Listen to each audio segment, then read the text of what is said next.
Ladies and gentlemen, welcome to another episode of Self Literacy Podcast. It's episode 5, right, Amo? It's episode 5.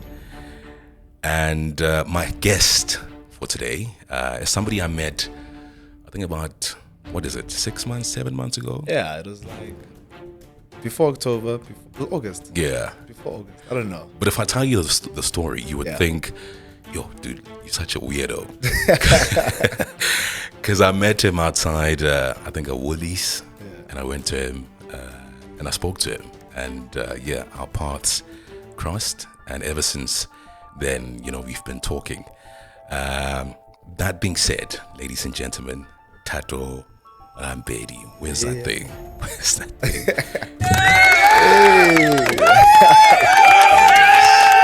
Yo, welcome, man. Thank you for having me. Thank you for gracing us with your presence. Yeah, I'm very, very nervous and very excited for today's episode. Why is that? Because I think, like obviously you're a leader in my life, right? People don't know, but I go to Home Cell with Tabang every single Wednesday, and he's brought me closer to Christ and like just been like shadow mentoring me here and there, right? So I really respect you. I respect your path in life, and a lot of the times when I do interviews, it's people really trying to understand me a lot. But I think I'm very excited to understand you and learn you a lot more. So I'm like, okay, cool. I'm excited. Then I'm nervous to also see how it goes. But I'm just, That's pretty really cool. excited, yeah. How's this new season that you find yourself in? In fact, let me ask you this. Yeah. What is the current season of your life? Yeah, I think it's like a lot of what's the word? A lot of change. Yeah. And like a lot of like rebirth, right? Yeah. Yeah, I feel like I've been doing a lot of like, what's the word? It's an awakening. It's like an awakening. Yeah, I've been doing a lot of change in my life when it comes to like my lifestyle, when it comes to, my relationship with God, when it comes to business and work and my team. So everything is like changing at a fast rate. So it's forcing me to change as well. So I'm in a season of just like serious change, and I'm just trying to like move as fast as possible with the change. Because everything is happening. Yeah. So that's my season. I remember we were at the gym. I can't remember. Also, I don't know if I did tell you this. Yeah. When I said to you, you stand out. I don't know if Yes, you did. Remember this conversation? Yeah. What did you make of that? I was like, huh? Because Tawang was like, yeah, I don't know, but like, I can't remember what you said. We were speaking. You were like, there's something about you that stands out. Yeah. I should know that you stand out. And I was like, do I look funny? Like, is my aura, like, is my energy like loud but quiet? Because I find myself as someone that's very, very quiet. Yeah. I'm very quiet. I'm very reserved. Yeah. So when I was going home, I was like, stand out how? Like, I don't understand how I'm standing out. You are. If somebody said to me I should describe you, Yeah. Well, let's hear. I would say you are. Which one is it? The one that contradicts itself? Is it a paradox or an oxymoron? One of the two. I think it's a paradox. You are a paradox. Okay. And I'm thinking right now, I'm like, ish, I messed up my intro Yeah. because what I should have said was the man who carries a subtle light, but it's not that, because a light can never be subtle when you think about it. If let's say it was nighttime, Yeah. and this room was dark, right, and you literally just did this with your phone, Yeah. like there'd be light. And when I talk about you carrying a subtle light, that's what I mean. Like your Making light me is, blush, alright? your light is so subtle, but it's so potent. Yeah. And that's what I mean when I say you're a paradox. Thank you. Yeah, but happy to have you here, bro. Able. I think I want actually to turn me down a bit. Sorry. turn you down. Yeah. that'd be good. Okay, cool. I think I want to go back. I spend every week with you. I see you. I mean, every week I get to see you. So obviously I'm getting to know you better. And I don't know if women do this, Yeah. but I remember sending you a text and saying, listen, bro, like, I'd like us to hang out. Oh yes. so I can get to know you better. So I don't know. Do you guys do that as well? Like women? Really? Yeah. Oh, okay. So I'm getting to know you, right? For somebody who doesn't have that privilege, who is Tato Rampedi? That's such a nice question. Such a nice question. So Tato Rampedi is I'm gonna say young because I still think I'm very young. He's a young man who is just very reserved yet full of life. Yeah. Right. I feel like if you get to meet me and really interact with me, it'll always be a genuine conversation. It'll always be very real. Authentic. It'll be authentic. Yeah. I'm like an open book. I don't really hide much about how I feel. And I think I hope that I'm very self-aware. Yeah. So I'm just a guy that's really just trying to build a career for himself and empower everybody around him. I'm a big lover of helping content creators make content creation sustainable. So that's like my life's mandate right now. It's just to help young content creators really, make money, but make money consistently so they can have a life for themselves. I love studying and I love educating young people on content creation too. So everybody in my team, all the people that I work with also learn how to be podcasters, content creators, but at the same time, how to do the finance of everything and how to, build an actual career out of everything. So that's my passion. That's my mandate. I love creating podcasts, love creating shows. I love creating like fashion content. I love creating cooking content. Like my content is always changing. Yeah. Like there can be a season where like I'm doing lifestyle content and vlogging. There can be a season where I'm doing just fashion content. There can be a season where it's just podcast. Yeah. There can be a season where I'm just behind the scenes too. Yeah. So that's me, yeah. Yeah, like a young Mandla N, Tyler Perry. Yeah, literally, I tell my brother all the time that like my dream for him and I is to have like a Warner Brothers. Oh, dope. Yeah, I want him and I to make like movies in our 40s. Yeah. That's the dream. That's pretty cool. Yeah. You said something very interesting. You talk about being an open book. Does that make you susceptible to being gullible?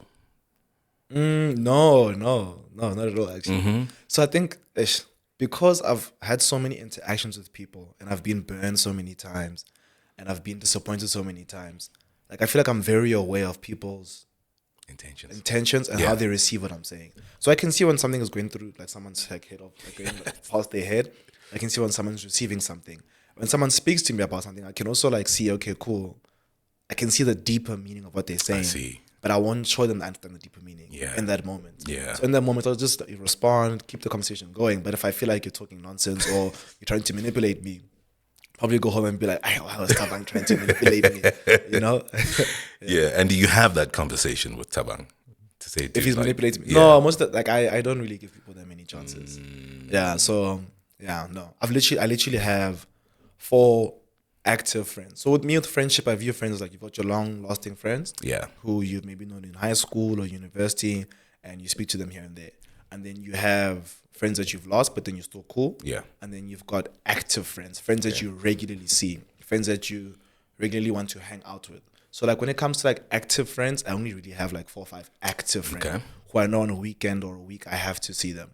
So I only have 4 or 5 active friends. So my interactions with people can be genuine and cool. Yeah. But it's like to be a part of my active friends takes a lot of work because I don't necessarily trust easily. Yeah. Interesting. And then your passion for helping, where does it stem from? I have no idea. Because ever since I started content creation, I've always enjoyed collaboration, helping people. I'm trying to think where it comes from. Because I can't answer you. I have no idea. I think my mom always instilled working for myself, but that's not really helping, Yeah. So she always empowered me to work for myself. So maybe I can say her constantly telling me to like work on myself, never get a job, be self-employed, her constantly educating me on that. Maybe that's where it comes from. Because I had someone constantly telling me to do that. Maybe I feel the need to also tell people that they should follow their dreams. I don't know. Yeah. That's the first thing that comes to mind. Cool. I want us to do a time travel. I'm going to get into trouble because I'm not sticking to the script. Yeah. I'm doing my own thing. Yeah. But I want us to time travel. Okay, let's do it. You grew up in, was it the East or Limpopo? Limpopo. Born and bred Polokwane. I need to rep Polokwane more. Nah? Yeah, because I don't rep Polokwane. So you grew up in PLK. Yeah. What does your childhood smell like? Yeah. What does it smell like? My childhood. Were you also like barefoot playing soccer with No. Not at all. I'm trying to think of a smell first. Yeah. For some reason, I smell blueberries, but I don't know why I'm smelling blueberries. What do blueberries even smell like, But I think my childhood was sweet, yet sour. Let me give it a taste. It was sweet, yet sour. Okay. So sometimes it smelled good. Sometimes it's like, what's that funny smell? I grew up in Limpopo. I grew up most of my life with siblings because I'm 2 years older than the younger sibling. Personal to me. So Lebo's 26, I'm 28. Yeah. So as soon as I was 2, I had siblings. Then when I was 6, I had another sister. Yeah. You know? So I grew up around a lot of family. My mom and dad were very like activish in our lives. Like they were there, supported us financially. They were there, birthdays. They were there, you know, for like main events, like serious main events, not your everyday, like your main events. So they were present. So I felt their presence. Can't have everything. Can't have everything. Yeah, can't complain too. So yeah, that's how it was like, man. I was just a kid, very, very quiet. I didn't have that many friends. Most of my friends at the time when I was in Limpopo were girls. A lot of the guys like pushed me away. They really didn't like me for some reason.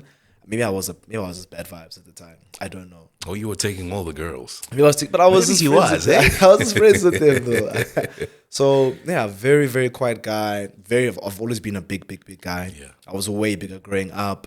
Very, very insecure. I remember the first time insecurity came in my life was when someone was at the mall and he was like, "Yo, dude, what do you eat?" So it happened the first time, then I was like, "Oh," I told the guy, I'm like, "Oh no, I eat like this. And then it happened a second time, like, "Yo, bro, what do you Same eat?" guy. No, like a different person. Okay. Then I was like, "Mom, why people keep asking me what I eat?" And they were like, "Oh no, like you're like a big guy." Then I was like, "Oh." That was the first time I realized that I'm a big child. Yeah. Yeah. So a lot of insecurity growing up. Yeah, man. That's how it was like. But it was very cool. Like Limpopo was very cool. Yeah. Small town. Yeah. Good vibes. Yeah. I want us to tap into that sweet and sour. Like, can you remember a sweet moment? Can you remember a sour moment from your childhood? Yeah. Sorry, I keep touching this mic. I think a sweet moment would definitely be like my birthdays. Yeah. My mom really took my birthdays so seriously. Like every time 12th of March, the week before, we're going to party planners and we're getting jumping castles and we're getting a theme. So I think I loved how my parents took my birthday so seriously. I felt so celebrated. I think that instilled celebration for my birthdays in my older age. Now I take my birthdays very seriously. You know, yeah. So that's most of the sweet parts. I'll also say my siblings as well. Like my siblings were very, very like important towards like my happiness because that's who I played with. That's who I hung out with. That's who like I spoke to. And then the sour parts was just like I understand it better now, but my dad was just very, very strict, guys. And he hates it when I speak about how strict he is online because he watches these things now. But my dad was very, very strict. But I believe he was trying to form a man of substance, a man of discipline, a man of, you know, coordination and stability.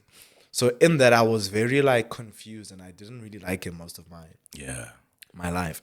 So that's like a sour moment. Yeah. And another sour moment was just like my social interactions. Like, guys, I swear down, from the moment I was born up until first year university, I was socially awkward. I wasn't involved with anything. I was always the weird person pushed to the side.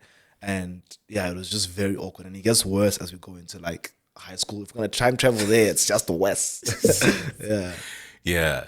You know, I often hear people talk about growing up with siblings. Yeah. It's something that I never had, actually. Are you only child? I'm not an only child. Okay. So my mom and my dad, they were never married. Yeah. So I obviously grew up with my mom's side of the family. So I Yeah. grew up in the Northwest, Christiana, which is almost 400 kilometers from here. Damn. I know. That's far. It's very far. Can't just go home. And there's nothing there, just by the way. You know how we have, what do you call this? KFC in every corner, like a McDonald's, chicken licking. You don't have that there. Nothing. You don't have a Pick and Pay. Like you have What do nothing you have? there. You literally have That's a buying chickens from each U-Save. other. You have a ShopRite, U-Save. Okay. And then you have a Spa. That's it. Damn. Yeah. And that's for the whole town. Yeah. And then you have 2 garages. You have an engine and then the weird ones. Like there's another weird one. I don't know the name. Is it a township or a rural area? It's a small town. How's it? Also, small town. How's the small town? How's the economy in the small town outside of the U-Save and everything? Is it like you guys are buying from each other, trading with each other quite a bit? No, we buy a lot of things outside. Oh, a lot of export now. Yeah. People have to go to Kimberley, for instance. Klerksdorp, Potch. Yeah. So I grew up there until I was 6, I think. Moved to Bloem. And then I was there for the longest time.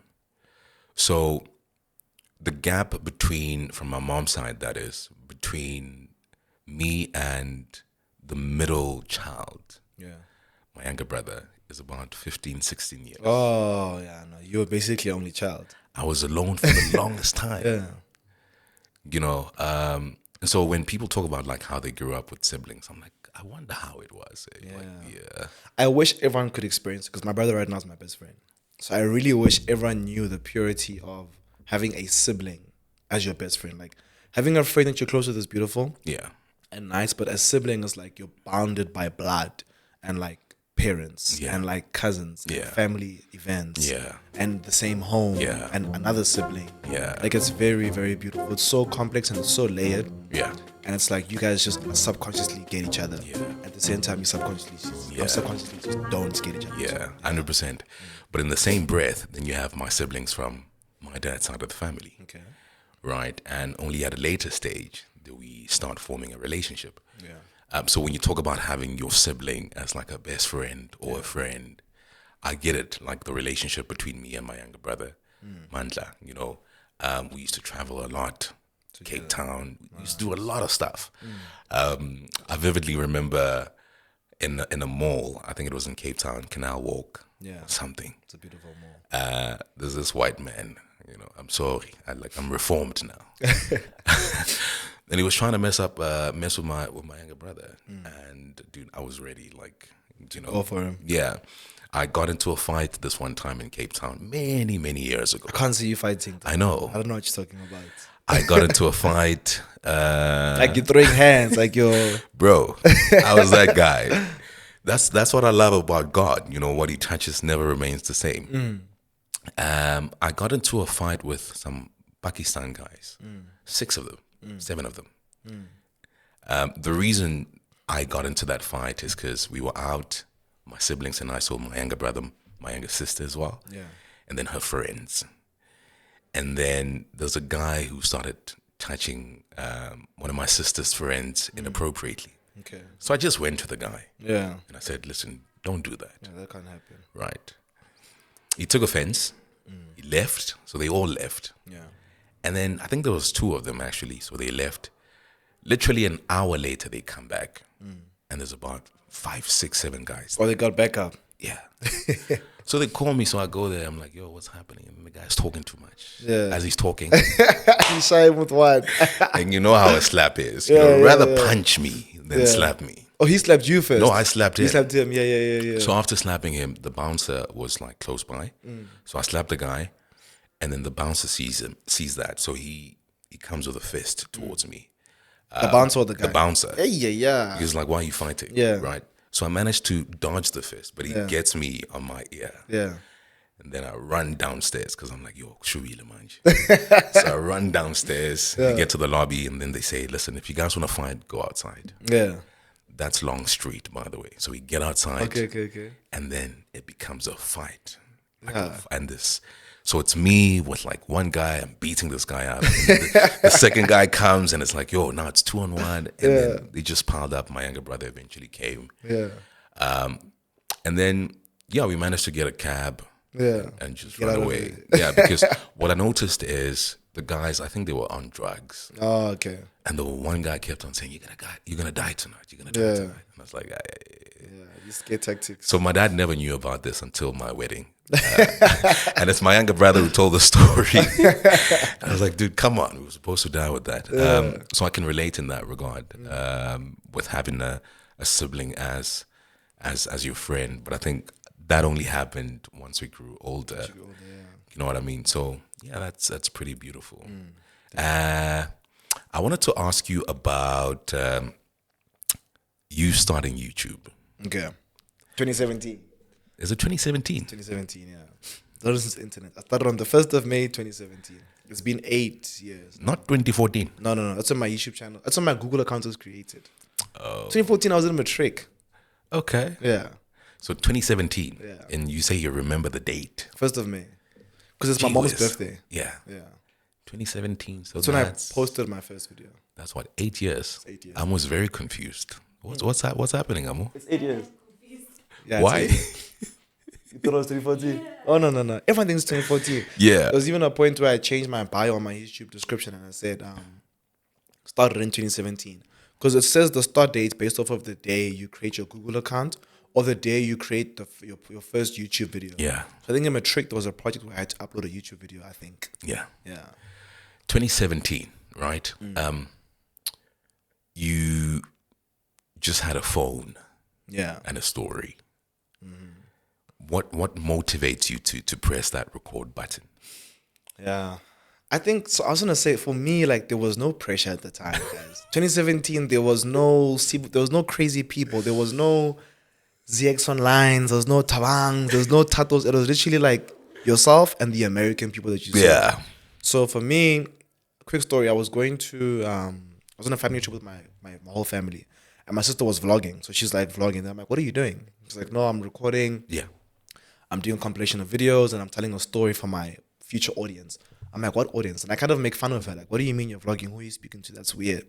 Then she shows me Jake Paul and Logan Paul at the time, and shows me what a YouTuber is and what a vlogger is. Then I was like, "Wow, this is so cool. I want to do this myself." So the following week after the family holiday, I started recording. Yeah. Went back to university, edited same day, posted it on the 1st of May. So for me, I wasn't even like deeping it. And my first video was just me sitting down. I had my ex-girlfriend on the bed, like right here. And she was like, "Take a shower, like get clean." You're not even clean. I'm like, "Nah, I want to be raw and like robust and like I want to be like, you know, that guy. I want them to feel like real." And she was like, "Dude, take a shower, iron your clothes." I said, "No." Then I recorded my first video. Yeah. I shot it on vertical by mistake. Yeah. And it was just a video of me introducing myself to YouTube, and then a compilation of all of my videos that I had taken in the past like year or so. Yeah. So for me, pressing record was never deep. I didn't think I'm recording for a wider audience. I didn't think I'm recording for someone to go home and watch it. I can't visualize someone at home watching my content. I've never done that before. I just love creating. I love storytelling. And then from there, I record it, I edit it, and then I post it. And then I just see numbers. And I'm like, okay, cool. These numbers, how to make these numbers bigger. So I'm never really visualizing a 10, 100 people, 100,000 people, 10,000 people. I'm just thinking, okay, cool. This is like a metric of how well this thing is. So you focus only on the input. Yeah. Then the outputs, that's up to YouTube. Yeah. And the world, you know? How important is that in terms of navigating a career, in terms of navigating life? Yeah. Because I think what I've learned is just by interacting with people, oftentimes we want to be in control of everything. And I think what I'm hearing from you is just do your part and then release and then 100%. I think that's very important, especially when you're going into a platform like YouTube or when you're doing live, because you can't control the outcome of things. Yeah. Because there's so many variables that affect it, you know? So I think if you are trying to create content on YouTube, just focus on creating, like putting in the input, and do that consistently. Like just do that as much as you can. Yeah. Because there was a season where like for a year was getting like maybe 50 views a video, 70 views a video, like 10 views a video for months. And if I let that be the metric of my success, I wouldn't be a full-time creative and like a studio manager, studio owner, or like an influencer manager. So I think forget about output, just put in the input. And if you feel like it's got something like a certain level of value, then surely, like, you know, when it's your time will come. Because even now, we go through seasons with all of our shows where the views really dip down. Yeah. And they're not as good as we want them to be. But we don't focus on that. We focus, okay, cool. The views are going down, but how are the conversations looking? How impactful are our episodes on the podcast? When Lebo and I are speaking, do we feel like we're growing? Yes. Okay, cool. We're going from 30K views to 15, but we feel more growth in our personal lives, which we then hope translates towards the audience. So we won't care if it's going from 30 to 50K. Yeah. We won't care how that's happening. Yeah. But of course, sometimes look at the metrics and see what can we do to really innovate, you know, make things better, you know, make it like more of a seamless process to try and get better views by looking at the titles and the descriptions and the subject matter, you know. But input is 100% the focus. 100%. So you talk about that dip from 30,000 to 15,000. I think what we never realize or soak in is the fact that there's always somebody watching. So even if there's a dip, right, there's one person or two people or whatever who you've impacted, and I think that is what should matter 100%. at the end of the day. Have you never thought of being a doctor? A doctor? A lawyer? A lawyer, no. An accountant? No. Oh no, I wanted to be an accountant in high school. Yeah. So in high school, my dad was like my biggest role model, like my biggest figure of like success in my eyes. I thought he was so cool because he was like this guy and he was like working in government, working in like private sector. He was just like doing amazing. I was like, damn, this guy's so cool. Like at home, the house is kind of nice. Like everything is cool. He's doing a good job. You know, so I was like, he's so cool. And he studied BCom accounting. And then he had like, you know, his own private businesses at the time where it was time for me to make decisions on what I want to be in life. I was like, no, I want to be like you. And he was basically a consultant. So he studied accounting, but he'd help other businesses grow. He'd help other people grow. He's basically the middleman towards success. So throughout the whole of high school, I'd say, no, I want to be like you. I want to be a consultant. I want to study accounting. And then he'd be like, no, don't do that. It's like, why would you do what I did? Like, you have to be better than me. Yeah. And I said, okay, cool. I want to be a pilot. He said, no, you'll never have a family and a wife because you'll always be flying. So you can't become a pilot. Then I said, okay, I play the piano. Maybe I should do music. He's like, you're not even that good at piano. So like, well, he didn't say that. He basically said, really? Yeah, let me say this. He said, really? And then he was like, what about engineering? Then I was like, yeah, like, you know, I'm not bad at maths and science. He's like, no, I think engineering is a very good, you know, career path for you to take. And I said, okay, cool. And then I did engineering. And yeah, that was literally because of his influence. Yeah. I know he hates hearing that, but that's the truth. You did engineering? Yeah. So I did industrial and systems. I didn't know this. You know that? Mm-mm. What? No, I didn't. What did you think I did at UP? I don't know. Oh. Like law? No. I studied engineering. And you finised? I finished, yeah. So you have an engineering degree? I have a bachelor's in engineering degree, yeah. And you're like, screw this. Yeah. So I want to become a YouTuber. Yeah. I studied in industrial and systems engineering. So that's basically process improvement, lots of data. It's basically like how to become a really good consultant. So you can go into any sector and improve that system, design that system, a lot of information systems, a lot of coding, a lot of data, literally anything. Like a lot of business, we do a lot of law modules. Yeah. Obviously a lot of physics and science too. Yeah.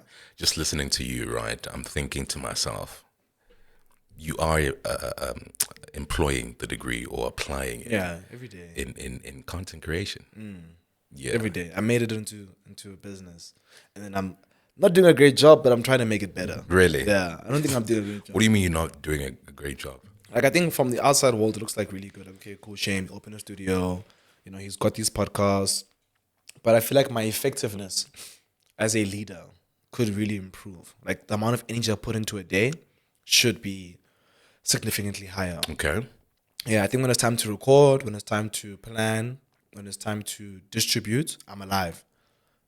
I can do that. But when it's time to think of like better ways to sell the company, better ways to have better and meaningful connections with people, I'm not putting in my all. When it comes to micromanaging and managing my teammates, I don't think I'm going as hard as I could. Yeah, so I've been trying to look at a lot of like different information systems to try to help me, but then it's like every time I try one, it doesn't really work that well. Yeah. And it's like so much change management that needs to occur for myself and the team. So it's like very difficult. So I'm trying to like just hold myself more accountable. But I've seen, because of that, so I'm naturally a lazy person, right? So because of that, every time there's work that needs to be done, I will employ someone to do that job. So that forces me to become a better business person, because when you employ people, you have to pay their salary. Yeah. So I think everyone at home who's like a lazy person, sometimes you don't have to fix that. Sometimes you just need to like hire the right person to action out that job. So for me, my ideas are great. Then I give them to Mbali, who's great at like planning and doing, sorry guys, lights always mess up my eyes. So It's just like a natural thing. So I'll try to wear glasses and then sometimes it doesn't work, but yeah. So Mbali's really good at like planning, research and execution. So like she's the person who I give my ideas to, you know? So yeah, I can't remember what I was saying. Yeah, you were talking about being a more effective leader. Yeah. So to give myself grace, I tell myself that I've hired the right people. Yeah. And I'm using my money to generate more money. So the money that I make, I then pour it into Mbali and Ruby and Tabang. Yeah. And then they are then able to use the hours in the day of their day to help my business. Yeah. So I should relax. I shouldn't feel like I'm not being effective. I'm being effective in a smarter way by making my money make more money. Yeah. But I'm like, imagine if you're doing that and you yourself, you are working like you're not retired. Because sometimes I feel like I work like I'm retired, which is not a good thing. Really? Yeah. I see.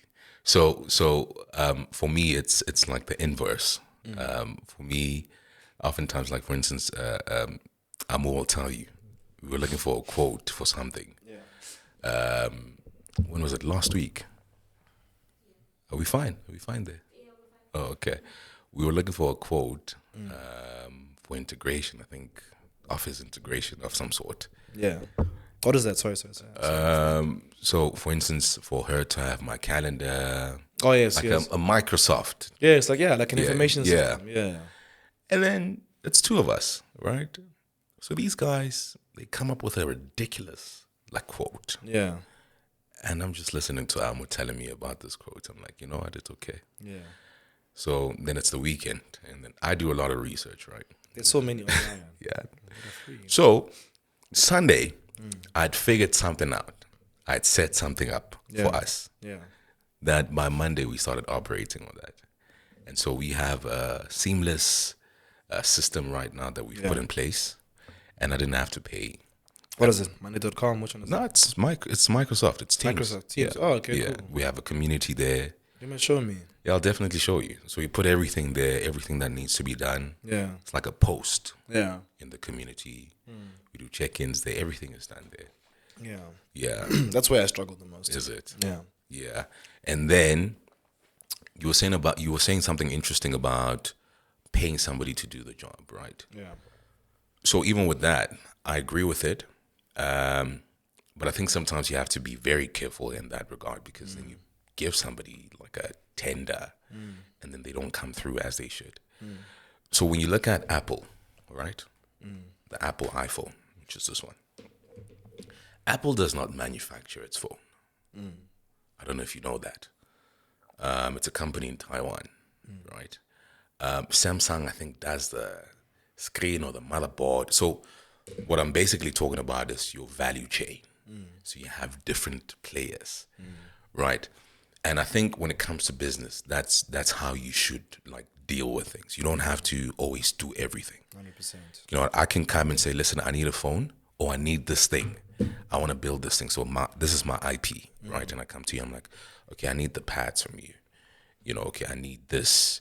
I need that from this person. I need this from that person. Yeah. But ultimately, and this is what I've realized with Apple, they make the biggest chunk of money in that value chain. But you have different people within that chain. So I get it when you say you outsource a lot of stuff. Yeah. Because you can't do everything. You can't. Yeah. You really can't. Yeah, because you're gonna exhaust. You really are You're gonna exhaust, and you also won't scale your business. And outside of scaling your business, you also won't have time to just think. Yeah. And be innovative. Yeah. I want us to move to faith. Okay. Right. I don't know how recent your journey with faith is. Yeah. To answer the question. Yeah. I don't know. So I grew up in a Lutheran household. And then when I was about 12, 13, 13, 14, I said, this thing is silly. I'm atheist. This is all ridiculous. Really? Yeah. I said it's all ridiculous. I was like, this is not for me. And then I'm in a Catholic school, and we've got a subject called religious education, where they educate you on religion. And every class, my mandate was to prove this guy wrong. He didn't like me, the teacher. So every time we'd have these back and forths, and I'd say, you say this, but then what about this? Have these back and forths. And he could never win me over, because he would always go towards faith. His final answer was no, but you must have faith. So that always rocked me, dude, come on, we're studying maths and science here, my man. Come with what's this? Come with a theorem or something. Come with a probability. Come with some hypothesis or something. Yeah. But he'd never reference scripture. He's just which I think would have been more powerful for a young person to hear. Anyway, yeah. Yeah. Actually, let me actually speak about that. I feel with religious education, the way they teach us in these Catholic schools, they don't teach you from the beginning to the end. Okay. So they don't teach you how the world is created, the Bible. They don't teach you how the world is created. They don't explain to you where the Bible comes from, the power of what backs up the Bible. I feel they just go straight into religion, which is fair, because maybe some people come from a background where they already understand. So I wish I was educated more about everything before I was thrown into the deep end. Okay. Yeah. So atheist, most of high school. Atheist. You don't believe in nothing. Nothing. Yeah, science, my man. University, first year, second year, third year, atheist. trying to understand. Fourth year, third year, I meet a girl who's Christian, and then she's trying to speak to me about Christianity. I'm okay, cool, let me give it a try. Let me relax a bit. Then I'm like, no. I'm atheist. This is my mandate. Yeah, I'm atheist. And then, no, I didn't go to church in university. And then I started working. 2021 is my first year working. Yeah. And then dating another girl now. Women are so powerful. Dating another girl now, and she sings at church. So now I go to church with her to support the fact that she's singing because she's my girlfriend, you know? So I'm just there like, okay, cool. Like, oh, baby singing. Like, but that's a good trait to have, eh? Yeah. So I'm just being supportive. And then I think I'm still atheist in 2021. 2022, I think I'm still atheist, but the conversation is starting now. Like, what's happening? 2023, I think I'm still atheist. Yeah. And then 2024, I'm like, no, man, I want to try. Like, let me give this thing a try. Let me do my own research. So now I'm having conversations with like someone, like back and forth, but I keep leaving it. You know when you speak about trying, but you don't action out the trial? So it was always like an exciting idea. Like, yeah, I want to read the Bible, but then it's been 3 months of me saying I want to read the Bible. Like, open up the Bible. You don't even have a Bible, brother. Yeah. And then swear down, then I meet you. Then you say, yo, you should come to home cell. Yeah. So now, obviously, in my mind, I've been saying, okay, cool. I want to understand. I want to go into this thing with like a pure heart.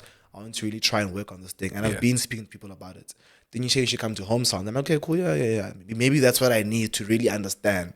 Mind you, I have no idea what home style is. 100%. Like I even told you, I'm like, dude, so like, what do I come with? Do I come with like what's going on? I postponed with you for a long time because there's fear in like what's gonna be happening, and there's obviously like I had a responsibility every Wednesday with my friends of bowling and building community. Then a year, like a couple months passed, and eventually I'm like, yo, I'm gonna come. Then I didn't come. Yeah, he didn't come. He did not come. I didn't come. I think the second time I came, I can't remember when I said I'm gonna come. Yeah. And then that was really nice. I was very, very like shy, nervous, confused. I've never heard people pray in tongues before. I've never seen someone connect with like God on such a level before in my life outside of like church. Even church, the churches that I go to are very much like praise and worship, chill, finish, home. Yeah. So I could see you guys really connecting, and I was like, wow, these people are so vulnerable. This is so beautiful. Then it made me think, okay, cool. From this moment now, I'm going to go to home cell, and I'm going to try to do research on the Bible every single day. I spoke to even Nompilo from church, and then she told me to watch this like series. I can't remember what it's called. Yeah, sure the Bible Project. No. The Chosen. The Chosen. So it's like watch The Chosen. So like literally from the moment I've met you, I've been on this new journey. Like it's not like a thing of like before you I was like rocking, I was good. Like I'm still learning and trying to understand, and I'm really trying to grow my faith and understand my connection with God.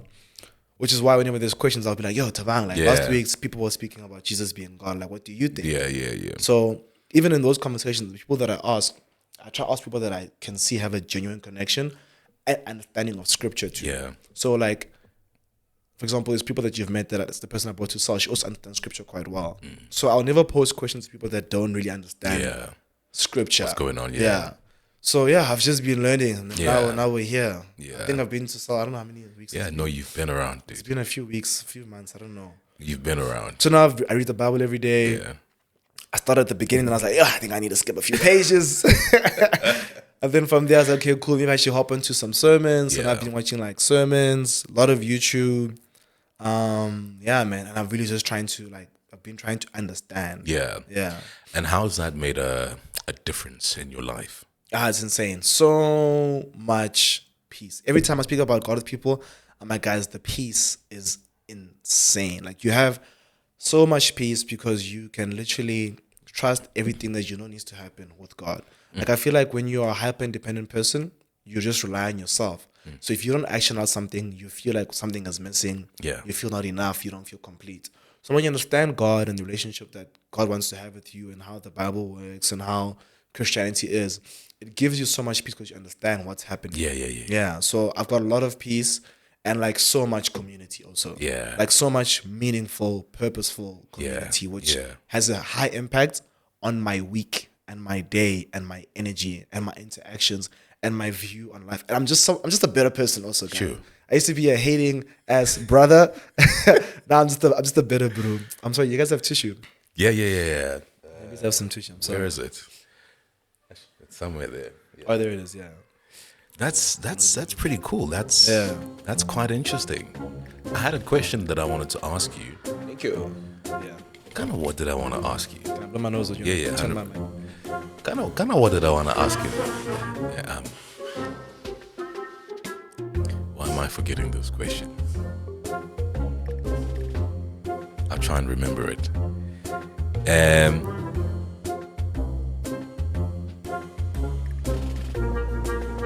You cool?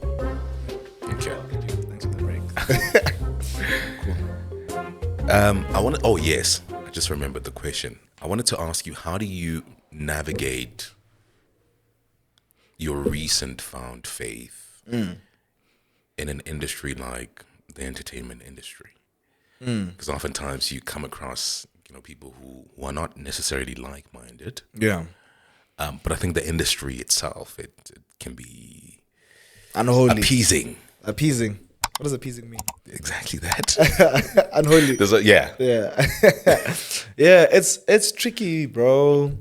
It's tricky because it's also new to me. Yeah, I think the word I wanted to use is seductive. Yes. Yeah. It's also new to me.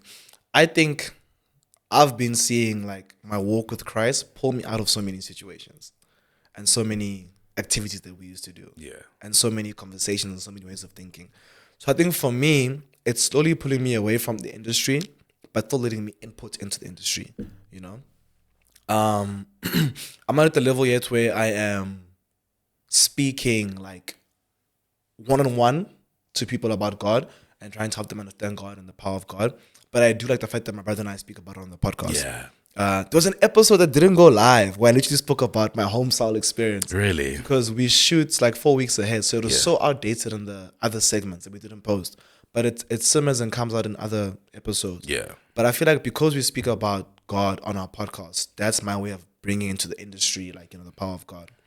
But like I said, because it's the industry the way it is, I just have been pulling back, trying to do less things, trying to not be in certain situations. And if I am in those situations, my behavior is different. Yeah. Yeah, I was very intentional about the industry. Yeah. There's a couple of people when I got in, because I used to live in Bloem, and then Small town, eh? no, it's not. Well, there's not much happening in Bloem. There is. What do you mean? Bloemfontein. That's on the way to Cape Town. 4 hours from here. What do you mean there isn't much You guys, happening? like, what's happening there? Like, it's like a small town. It's like a town. It's like It's a city, bro. But it's okay. Maybe the parts of Bloem that I saw. Yeah. Because I was driving to Cape Town. Yeah. It's 4 hours from here, no? Yeah. Yeah. Then we stopped there, slept, and Yeah. drove the remaining 10 hours. Look, it's not the same anymore.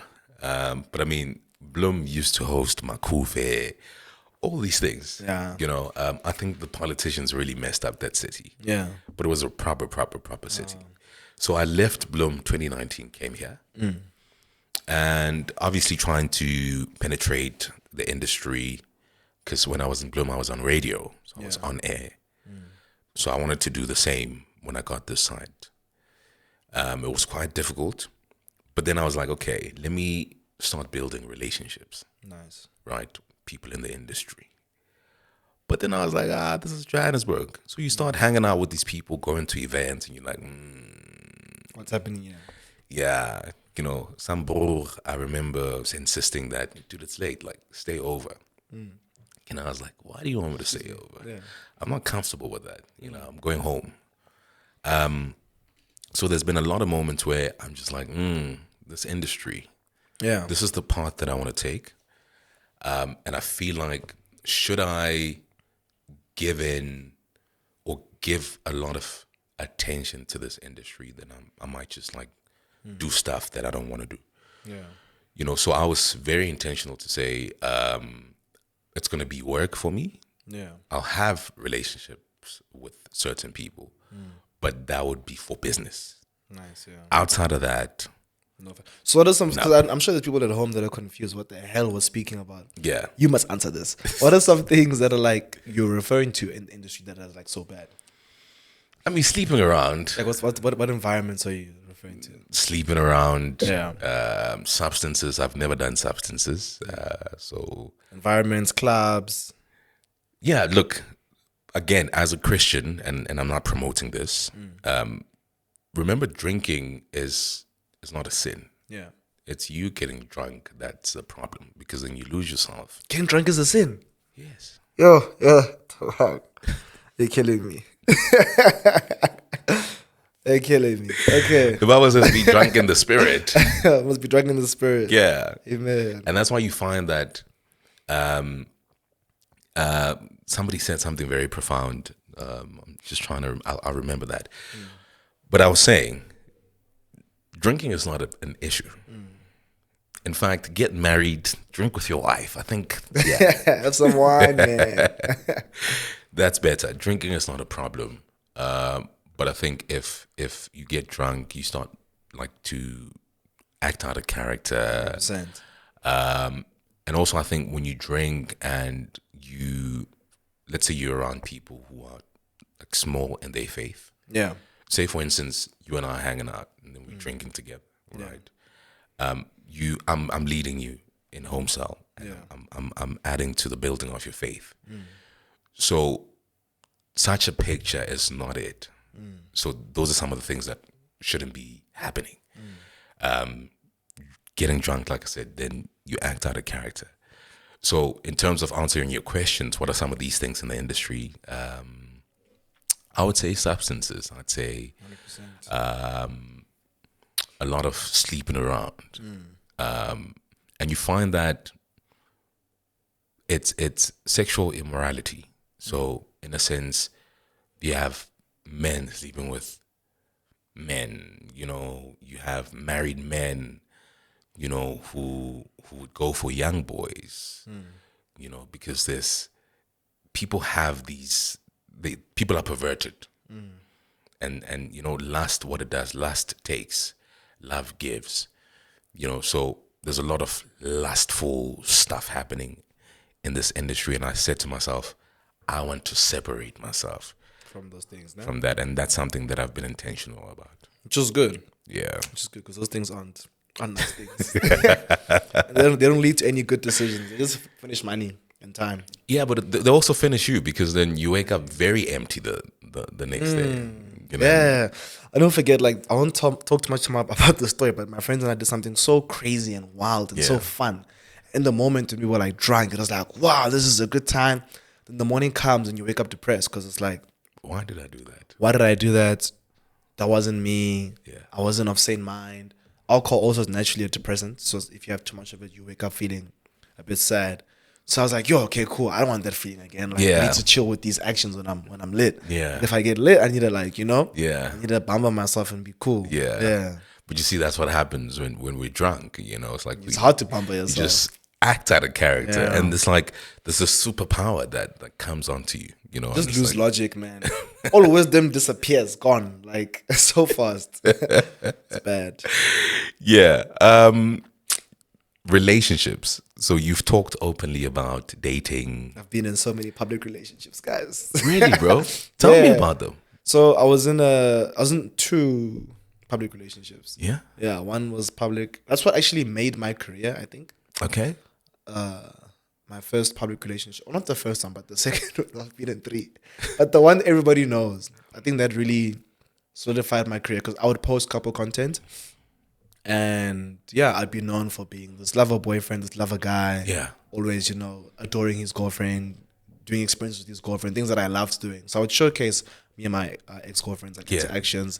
That was fun. Then we broke up. Yeah. And I met somebody else, and I did it again, but in a more relaxed manner. Yeah. Yeah. So I'd say like it really gave me a boost into my followers. Yeah. And then people got to know me outside of like relationships because obviously I broke up. Well, I became single, and then I swore to never post couple content again. And I had to then redesign and redefine myself. Oh, wow. So I'm known as this person who's creating amazing content, but alongside a woman. So people love the relationships in the content. I had to show people that, no, okay, cool, you loved the relationships, but I can still create really amazing vlogs.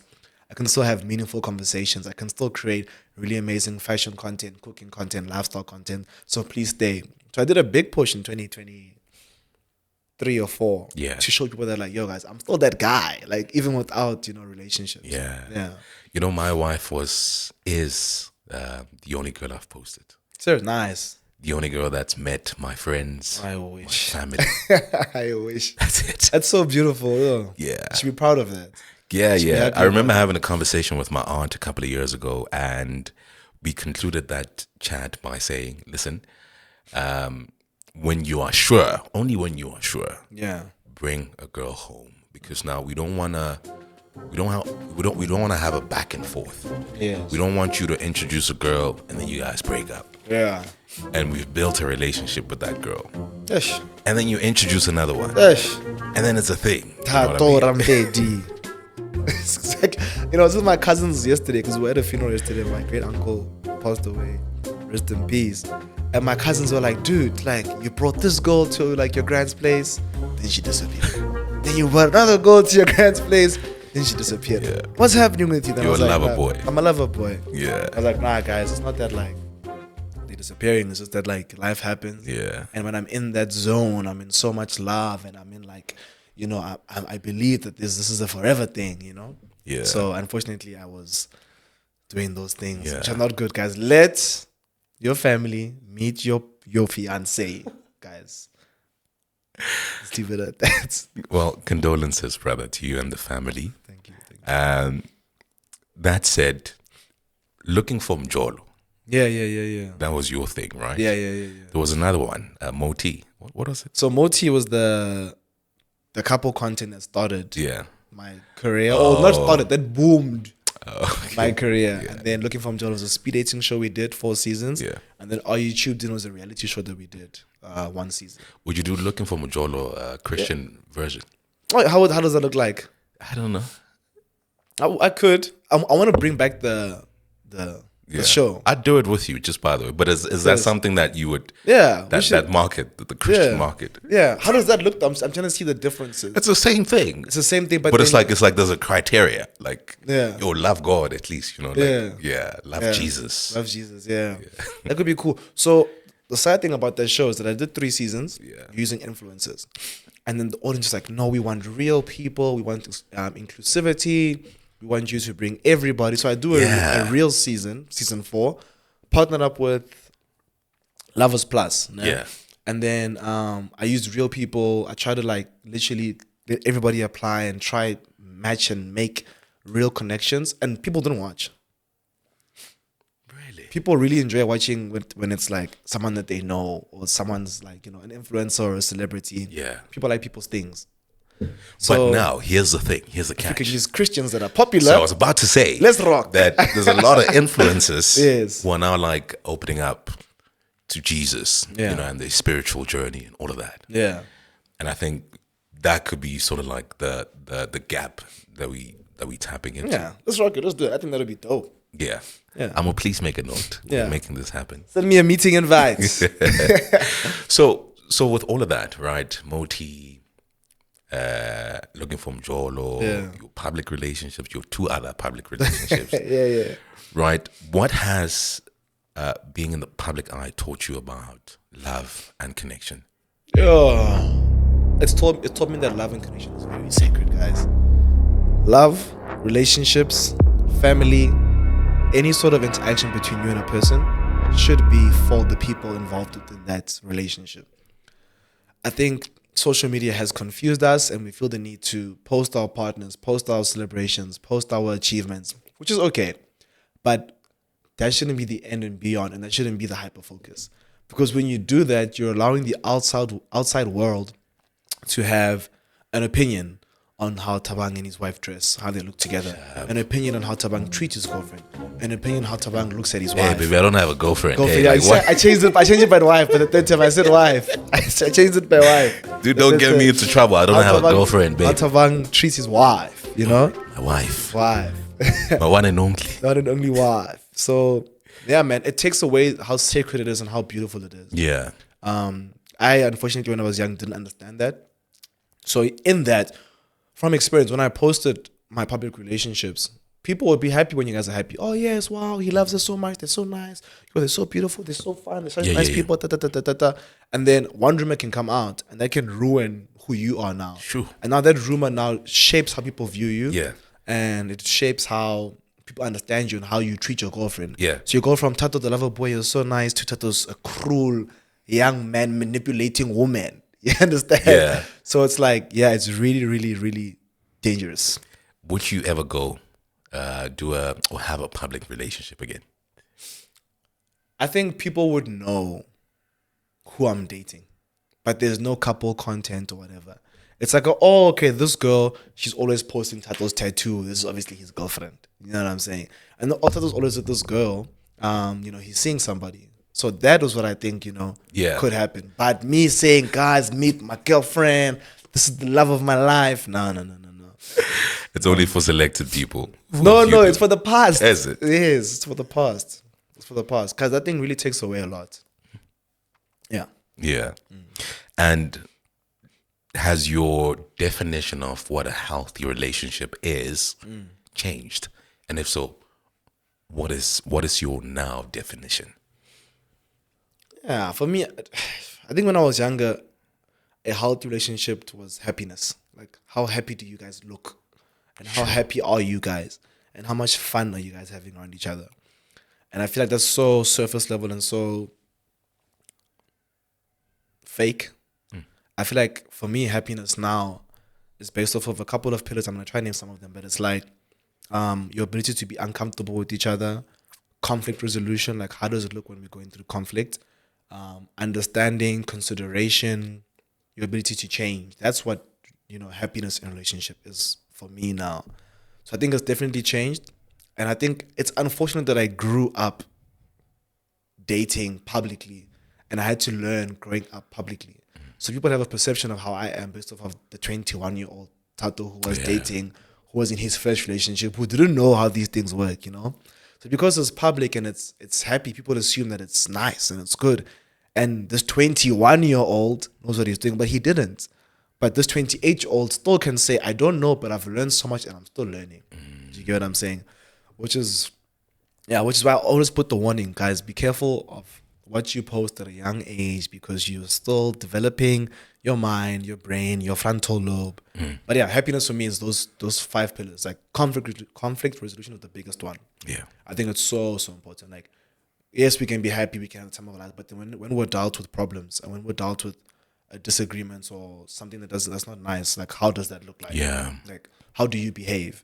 Are you manipulative? Are you hearing me what I'm saying? Are you wanting to fight? Are you that's so important for me. Yeah. That's what can really form a long-lasting relationship.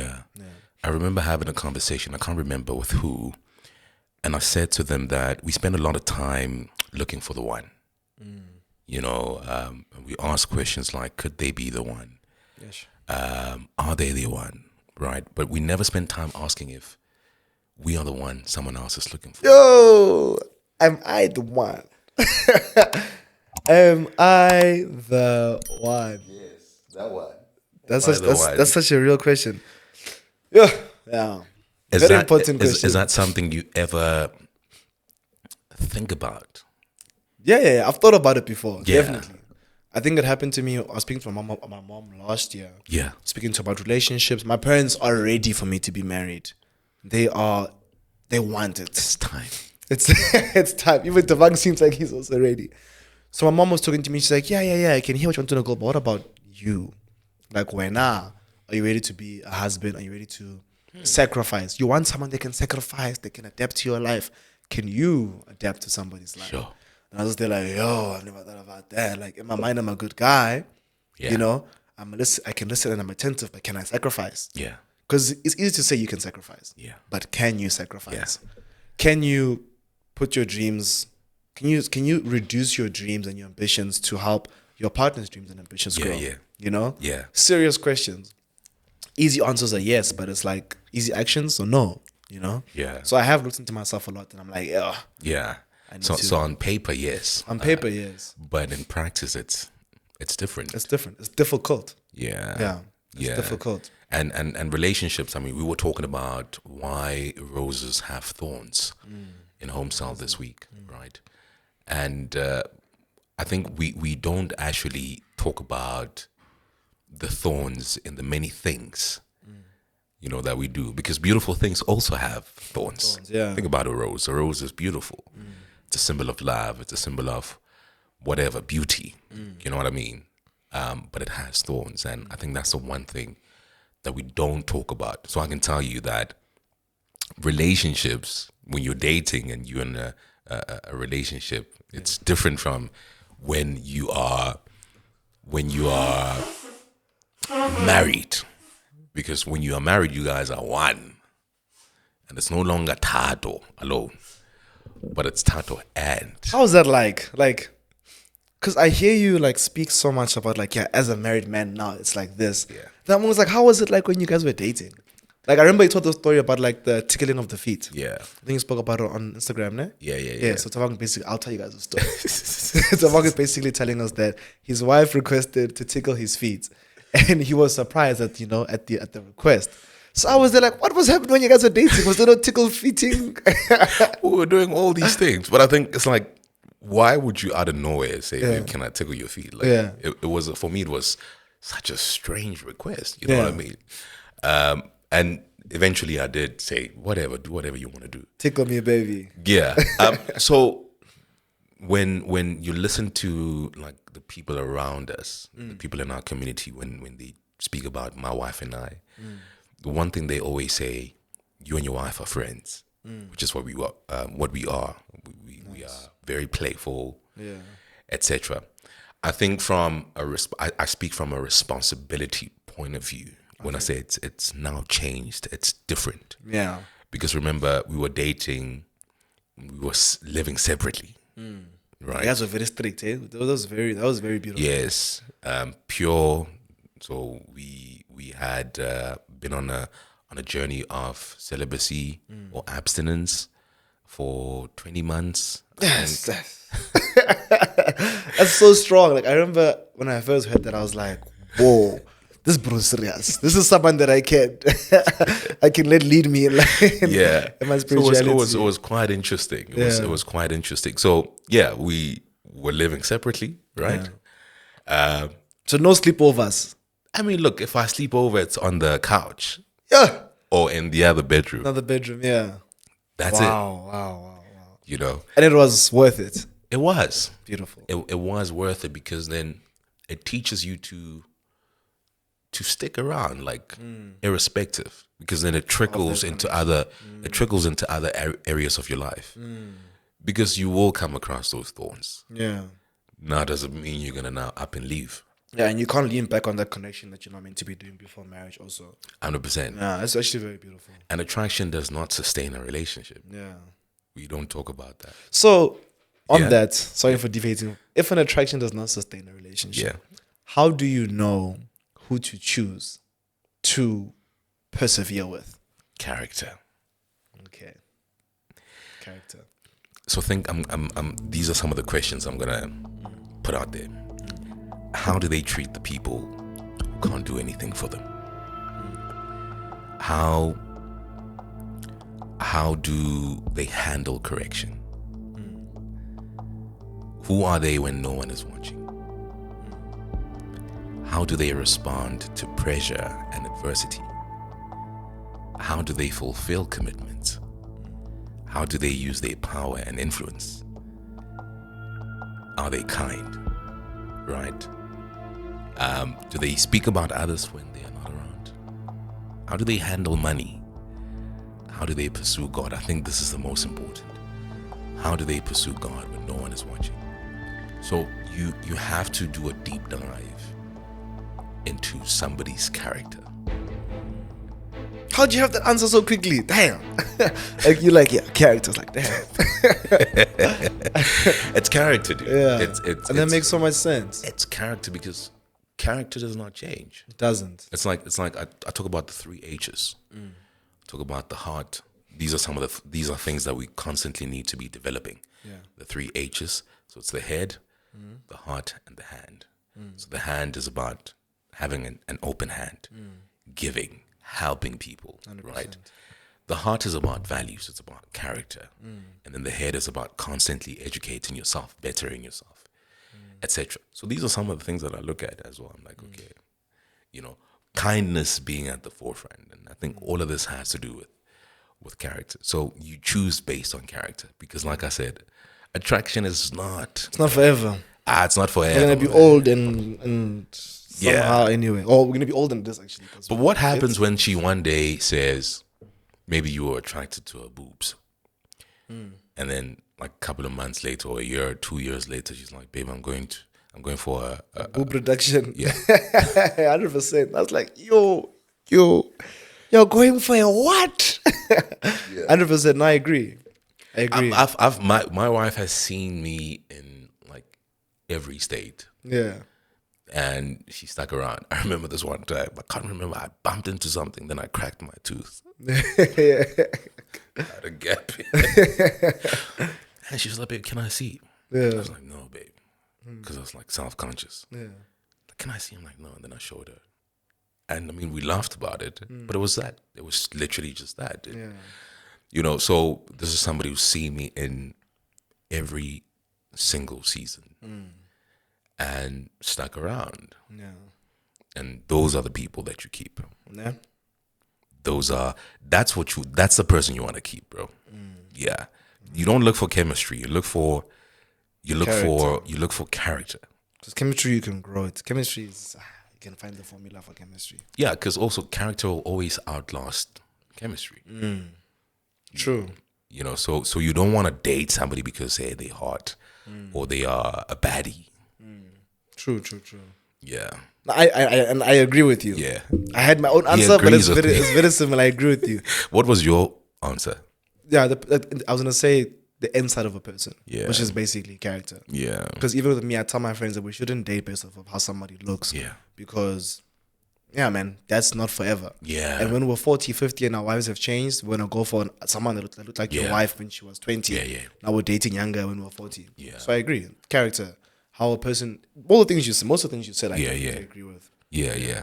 And also just reminding myself constantly that people are image bearers. You know, people carry the image of God. And so if somebody has God in them, I'm like, okay, I'm attracted to that light. And I guess that was the attraction between my wife and I. And a crazy story. My wife and I, we were serving in the same ministry for about 2 years. Never saw each other. There's a picture, in fact, we took. It was a social that we attended, media. And she's in the picture. I'm in the picture. Never saw this person. Damn. For 2 years. But Which year did you guys meet? 2022. Okay. Nice. Yes. At the right time, I saw this. That's when you started dating. We met and started dating 2022. Nice. Yeah, we met on Father's Day, which was, I think, the 19th of June 2022. Started dating the 19th of August 2022. Nice. Proposed 2024. 2 years later. Yeah. Okay. I'm taking. I got the unction a year later. A year later. To propose, After dating. Nice. That I want to marry this person. How does that look like? I always hear you guys say. I say it again, unction. Unction. I always hear you guys say like, "Yo, I got the unction of this." Yeah. Even Lalo at home, so I was saying that like, God spoke to me and told me my husband has been found. How does that look like? It's this still small voice here, bro. It's this feeling that won't let you go. I don't know how to explain it. But I guess it comes with being aware of the Holy Spirit. But it's this tingling, what's the word? Yeah, it's a feeling here. You feel it here. And it won't let you go.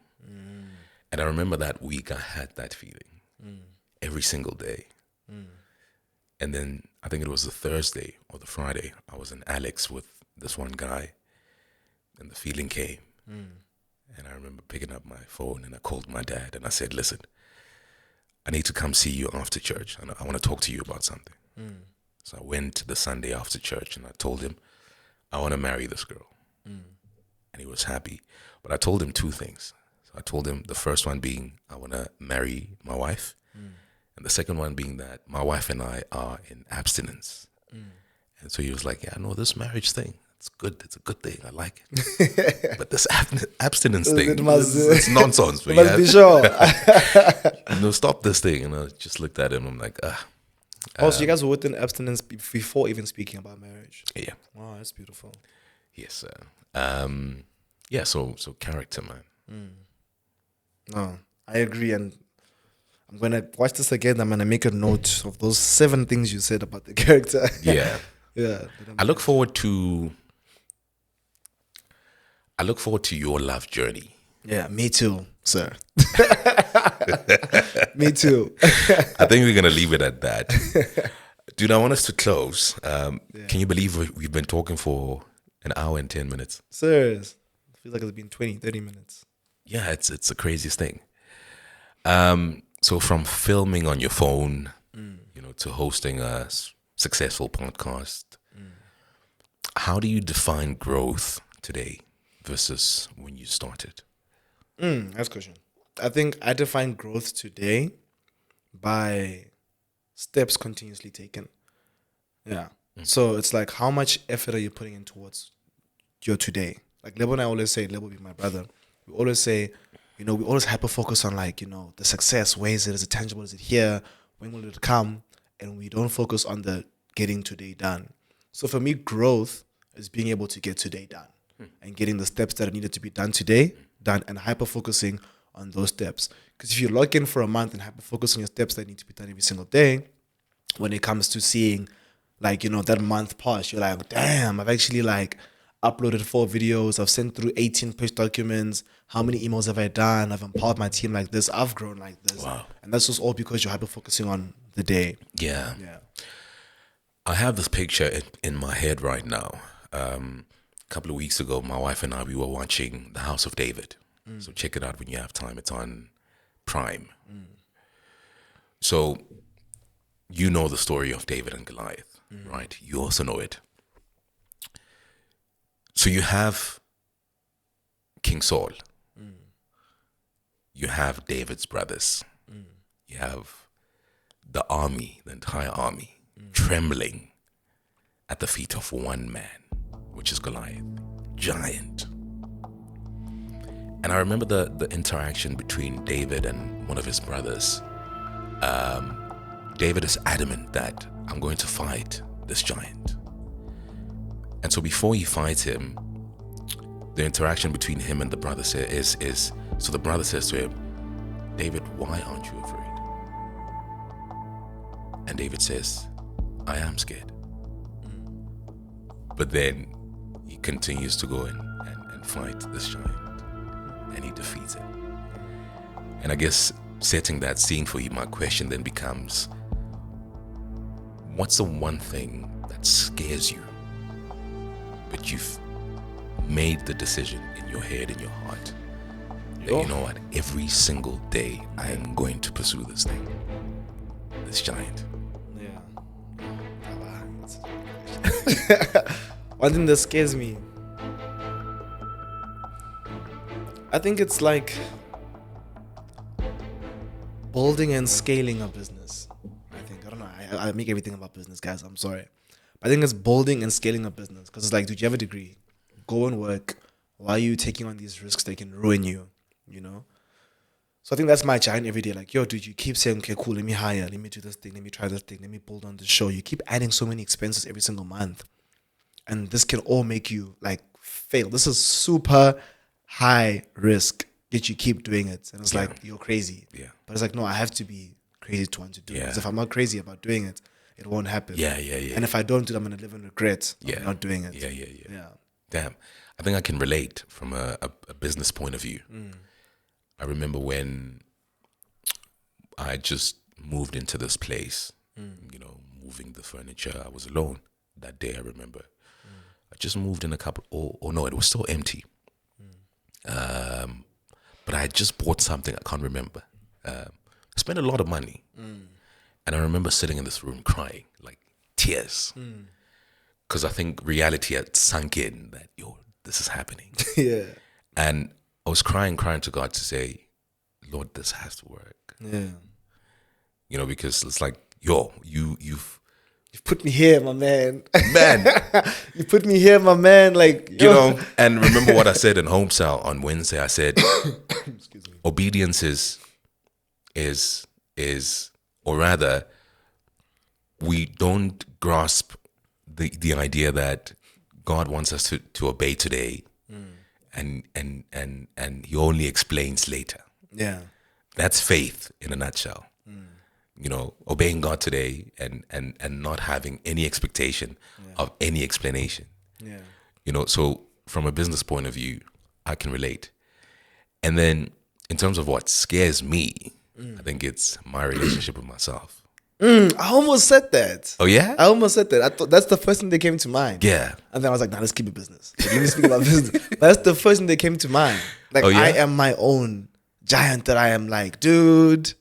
Yeah. Because I'm like, Crazy. I look at like how many people are on the other side of me having a good relationship with myself. And it means that I have to show up for myself every single time. Yeah. And I have to conquer whatever giant that is in front of me when it comes to like a relationship with myself. 100%. Because if I don't, then I could possibly fail my wife.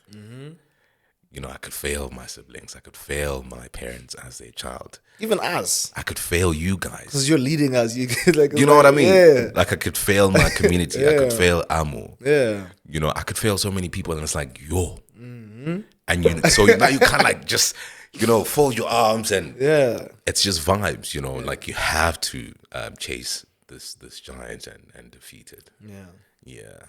But dude, thank you for coming, man. Thanks for having me. It's What been are you doing on Wednesday next week? I want you to come to our podcast. I spoke to Yeah. my brother about it. I was like, I'm going to Tabang on Friday. He must come next week. He's like, I'm coming. Yeah. And then we're gonna tailor the conversation towards you educating us a lot. Yeah. I'm coming. Yeah. I'm definitely coming. Please make a note, Amo. Definitely will be there. To close, 11 right? a.m. To close, you coming as well, no? Okay, cool. To close, two things. Yeah. It's a question that I'm gonna ask you, and then whatever you want to say to the community, the camera, to me, whatever. Yeah. How do you know when a version of you is no longer serving you?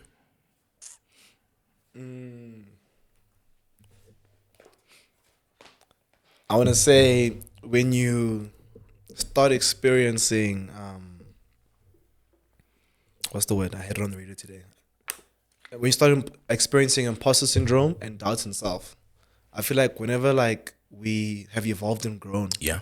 and now we've got all these new skills, all these new things, all these new potential achievements or potential work opportunities, and you doubt yourself, it's like, yo, dude, like, how am I gonna do this? What's happening? Why can't I action this out? Why don't you believe in yourself? It's because you haven't processed your growth. Sure. And you haven't processed the fact that that old you and that old version of yourself is gone. Sure. Do you get what I'm saying? So every time someone goes through imposter syndrome or like lack of like trust in self, I'm like, no, dude, you just need to give yourself a quick software update because you have actually gotten to that level. You just can't see it because you're used to that old version of yourself. Sure. So it's when all these new things start coming and you can't, understand how you're going to comprehend them. Yeah. So it's a reboot. Reboot, yeah. You have to just restart and believe, yeah. Yeah, and then you want to say anything in closing? Yeah, I will always promote myself. So guys, please check do. off my network, Tataram Betty. On YouTube, Tataram Betty, we've got really amazing podcasts. I've got a podcast called Seated With my brother and I. Another podcast called Thought Digest, which is between Mami Dearest and Kaya. They speak about all things related to women and womanhood. We speak about all things related to men and manhood and just experiences. So please watch our podcast. If you enjoy this, you'll definitely enjoy our podcast. Yeah. Yeah. Tato Ambedi, ladies and gentlemen. We're bringing back that speed dating, whatever. Yeah, it's bro. coming. Looking but for yeah. Christ. Listen, until next time. Cheers. Go.